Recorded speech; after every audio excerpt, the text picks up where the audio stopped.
ikakuja na ikaongezeka, kila mtu akapata, na ikabakia vikapu 12. Leo nataka kuongea kuhusu ukiwa mtoto.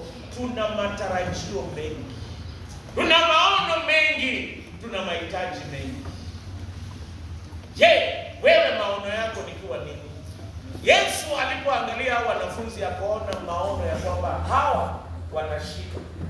Hata sisi ni vizuri tuwe na maono. Kuna wengine wana maono ya kuwa daktari, kuna wengine wana maono ya kuwa walimu, kuna wengine wana maono mengi. Nataka niwaambie, Yesu ana njia ya kuhakikisha ya kwamba maono yetu inatimia. Ni vizuri kila wakati kutegemea Yesu ambaye anajua njia ya maono yetu kutimia. Kitu cha kwanza, kati ya wewe na maono yako utakutana na watu wengi. Kitu cha kwanza, kuna wanafunzi wote waliona haiwezekani. Ukiwa na maono hata ya kuongoza kwa darasa, maono ya kufanya vizuri, kuna wengine watakwambia haitawezekana. Kitu kingine, kuna wale kama Filipo ambao watapiga hesabu, na wakipiga hesabu watasema haiwezekani.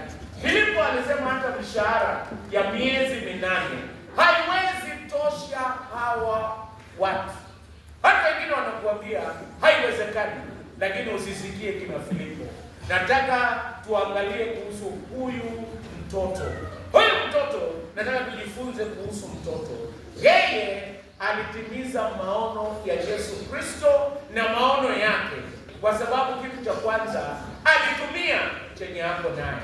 Sisi kila mwanafunzi Mungu amembariki. Hebu tujiambie, nimebarikiwa na afya njema. Nimebarikiwa na afya njema. Nimebarikiwa na wazazi ambao wananijali. Nimebarikiwa na wazazi ambao wananijali. Nimebarikiwa na akili nzuri.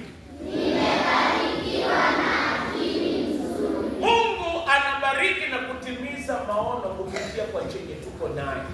Huyu chenye alikuwa naye. Kitu cha pili, kuna watu kama Andrea. Andrea ni walimu, ni wazazi. Wakamwambia chenye uko naye peleka Yesu. Na hata mimi naambia chenye uko naye, wazazi, akili nzuri na hata walimu wazuri, wapeleke kwa Yesu Kristo. Akapeleka kwa Yesu Kristo. Yesu akachukua, akabariki na ikaongezeka. Ninaomba ya kwamba chenye tuko naye tumpeleke kwa Yesu Kristo. Tunapeleka kwa Yesu Kristo kwa kusoma kwa bidii. Tunapeleka kwa Yesu Kristo kwa kuomba na hata kutii walimu. Na tunaomba Mungu abariki. Na Mungu akibariki chenye tuko naye, itakutana na mahitaji yetu na itabariki wengi. Ninaomba ya kwamba Mungu atutumie na akili ambayo tuko naye na uwezo na afya njema, ili mahitaji ya jamii na hata ya familia Mungu atutumie tuwe wa baraka kwao. Mungu wa amani awabariki. Nauliza, uko na nini? Tumejifunza tuko na nini? Tuko na afya njema. Tuko na wazazi ambaye wanatupenda. Tuko na walimu ambaye wamehitimu.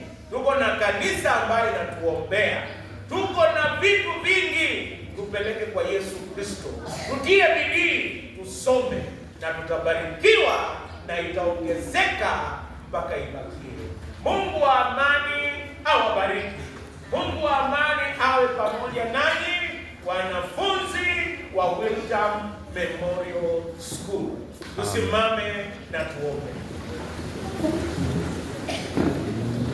Baba mwenyezi na mwenye rehema, asante kwa baraka ambazo umetupa. Baraka ya wazazi, baraka ya afya njema, baraka ya akili iliyo nzuri, baraka ya walimu na baraka ya kanisa hili la ACK St. Mark's Store. Naomba ubariki wanafunzi hawa na chenye wako naye walete kwako, ili ubariki na uongeze na kuzidisha, na wafanikiwe kwa madarasa yao, na wabarikiwe nyumbani, na wafanikiwe kwa shughuli zote. Hata walimu wabariki, na mwalimu mkuu na kanisa lako, kwa jina la Mungu Baba, Mwana na Roho Mtakatifu.